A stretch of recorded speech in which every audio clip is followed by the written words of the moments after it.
In planning to deliver our educational program, we refer to the planning cycle from the Early Years Learning Framework. Here you can see the cycle starting with observe, analyse, plan, implement, and reflect. We'll take a look at each of these areas as we go through this presentation today. The National Quality Framework states that the foundation of every program at our service must include each child's current knowledge, ideas, culture, abilities, and importantly, interests. Another important element in the National Quality Framework is that the program promotes children's agency. And by that, we mean giving children choices and decisions and the ability to influence events in their world. Taking a look at the top part of the cycle, observe. How do we observe children to understand their interests, their abilities, their current knowledge, their culture? How do we record that information? When children first come to Kingsville Early Learning, the parent fills out an About Me form. We read that form, we understand some of the background about that child, their routines, their particular interests from home.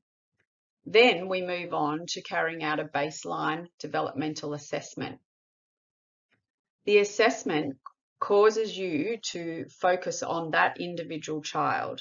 You complete the assessment, and by way of doing that, you understand their point of learning and where you may extend them further. Capturing children's interest is an ongoing process. You need to be doing that every day, recording children's interests, because that then informs the next part of the planning cycle particularly. And you may have other ways that you're recording children's interests and culture. For example, you may take notes of comments children have made and display them up on the wall. How are you capturing your observations? Where are you storing your evidence? We move to analysing the information that we have gathered. This is definitely a team process. We talk to each other about what we have seen. We talk to each other about what the learning was in that. And we talk to each other about how we may extend that learning. We focus on what the children's motivators and interests are. Moving to the next part of the cycle, plan the program. This again is a team effort. The whole team have a responsibility to contribute to the plan, and this should be done when you discuss with each other in the room what you have seen, what the interests were, what the motivators were, and how you could extend learning. Each person has valuable knowledge and experience that can contribute to the plan.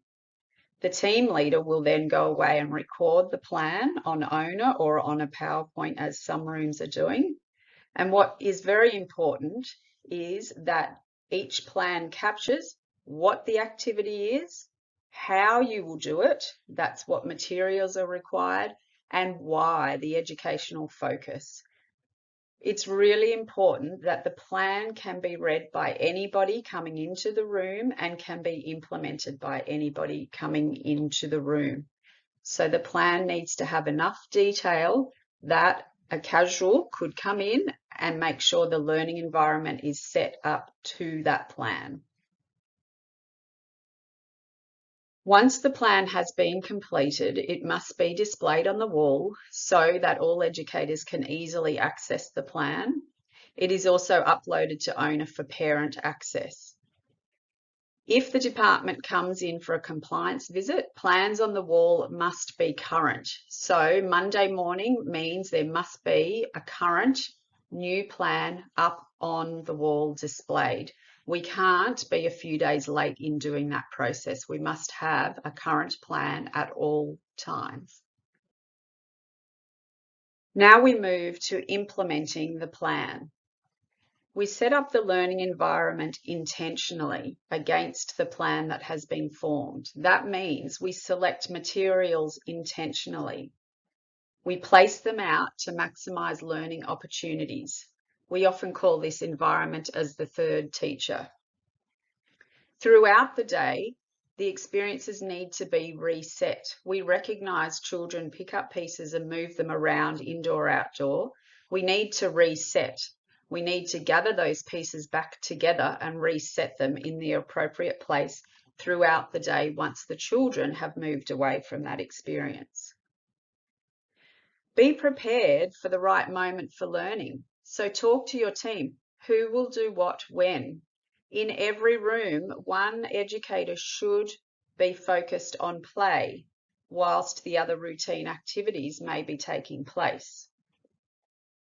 Routines are critical for children and adults alike. We've talked about using music to prompt different parts of the routine, and we can talk a little bit about flexibility within the routine. If a child is engaged in a play activity and it is mealtime, for example, allow the child to complete their play before they come to the meal. That's the flexibility that we need to implement. In addition to the planned experiences, we need to embrace spontaneous play, and this links back to environment as the third teacher. Our environment is richly catered. You need to make sure that you play with the children. You sit down on the floor and play and model play. Model stacking blocks and pushing them over. Model building a train track. Model using the toy cars outside that may roll down the tunnel. And be prepared to identify the learning within that as it happens spontaneously. Visual and performing arts is a great connector with spontaneous play. When you are laughing and having a great time because you're dancing or being dramatic, the children will be having a great time too, and they will be engaged in learning. Moving to the next part of the cycle, reflect. This is a critical theme in the National Quality Framework. You must have evidence of reflective practice. Where are you recording your reflections? Your reflections may be about the program and how you've evaluated the program. Did it work? Was the learning challenging enough? Was it too challenging? Was the group too large? Would you prefer to do it with a smaller group of children? Take your notes and collect them, and these form part of your next cycle. Your casual professional dialogues within teams is extremely valuable. You only need jottings to record that. You don't have to write full sentences or reams of notes, but you do need to capture your notes. And again, visually on the wall is helpful. Using owner is also helpful. The other part of it, reflection, is assessing the children. So we have a process in place where we're taking monthly observations of children's learning. These may be in the form of learning stories or shorter observations. We take developmental summaries 2 times a year, June and December, and we're collecting samples of children's learning in the portfolio.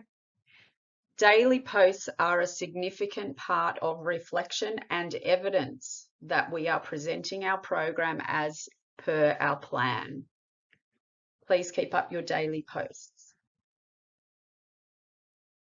The planning cycle from the early years learning framework. We need to have evidence for every stage of the planning cycle, and it is the responsibility of every educator in our centre. What is the learning in that? Play with the children, be playful, use music, dance, drama and art, and be prepared to recognise the learning that is taking place whilst you're being playful. Please enjoy your play because it brings a smile to your face as well as a smile to the children's faces.